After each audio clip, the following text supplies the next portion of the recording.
pour l'histoire de la Creuse en liaison avec cette mutinerie. J'aimerais aussi savoir, c'est un peu différent, mais bon, c'est un peu la même chose, c'est pas la même période.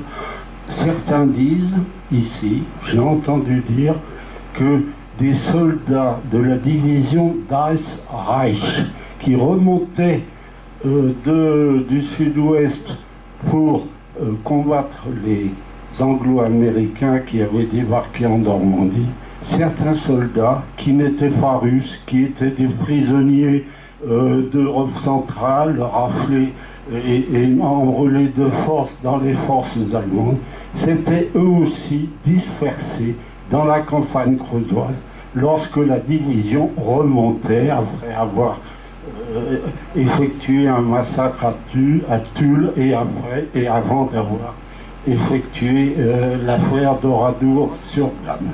Merci si vous avez des renseignements.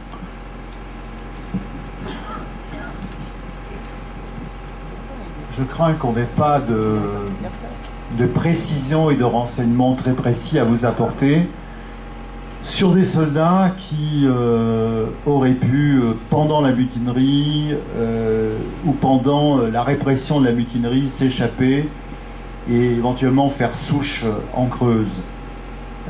Oui, il y a eu des choses, y compris qui ont donné lieu à un roman écrit sur cette affaire, sur ces événements, mais aucune preuve, aucune réalité n'ont été portées à notre connaissance jusqu'à aujourd'hui là-dessus. Non, ce que l'on sait par rapport à des mutins qui se sont évadés par la suite, c'est ceux qui se sont retrouvés dans des compagnies de travailleurs, et en particulier dans la région de Besançon, et qui se sont évadés en Suisse, et nous le savons parce que ils ont été nombreux, ils ont été plus de 400, je veux dire, à s'évader de leur compagnie de travailleurs et à être accueillis en Suisse et après à rejoindre en 1918 la Russie soviétique. Nous le savons parce que nous avons traduit l'an passé et cette année 2 livres de mutins russes qui ont été écrits dans les années 30, qui n'avaient été jamais traduits en français, que nous avons fait. Ils sont là-bas, vous pourrez les voir dans la salle des associations.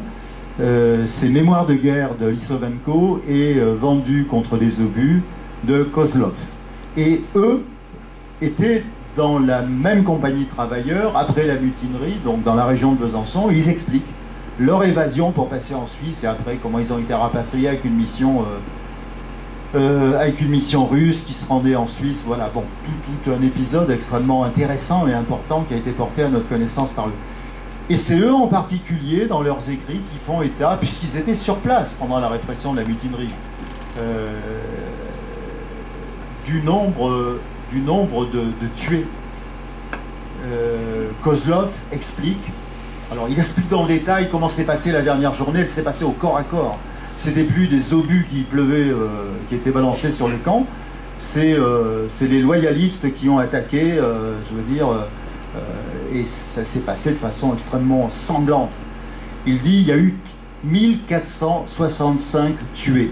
C'est ce qui nous fait dire aujourd'hui qu'entre les 9 du rapport du général Combi, les quelques dizaines qui sont avancées par d'autres, les quelques centaines qui sont avancées par des historiens, il y a une nécessité à s'approcher d'une vérité scientifique et historique et d'aller vers véritablement des fouilles archéologiques qui pourront peut-être nous donner une vérité sur ce plan.